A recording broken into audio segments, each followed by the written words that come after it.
চালু করে আয় বিরিয়ানি বেরিন ঠান্ডা হয়ে গেল গা। আর কত দূর বাসা তো এইতে 1 মাইলে বললাম। এই যে এই যে এই যে এই গলি এটা হ্যাঁ হ্যাঁ আও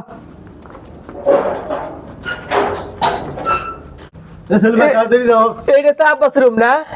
এই যে এই যে এই যে হ্যাঁ আই বলছি চালু করে ঢুকো বিরিয়ানি ব্যান ঠান্ডা হয়ে গেল। আও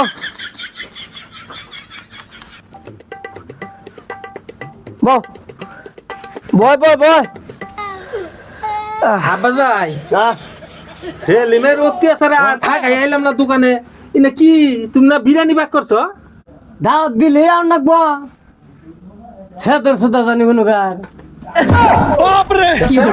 দেখছ কি অপমান এই রোজা গিয়া যাবে মানে হ্যাঁ বউ যা পাকাইছে তাই খাই। সেলিম ভাই বিরিয়ানি খাওয়ার লাগে আমাকে ডাকছে না।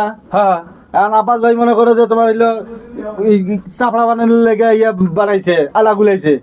আর তো সেলিম ভাই তোমার হইলো বিরিয়ানি খেয়ে আমাকে খাইয়ে দিল না। ওই চাপড়া ইয়া একটু ভরে দাও যদি সেলিম ভাই খাই।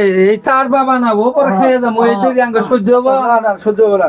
ও আমারে ডাকছে। তুইটাইকে নিয়ে আইছস না? হ্যাঁ। এতক্ষণ দোকানে চা খাইতাম এই যে এই যে কর। এই যে এই যে এই যে চার বাবা কাঁচা গুনাই খা খাইয়া তাবাতে আমি বালামতে একদম ছাত হইছে কবি কিন্তু আমরা গেলাম খাই খাই এই যে জীবনে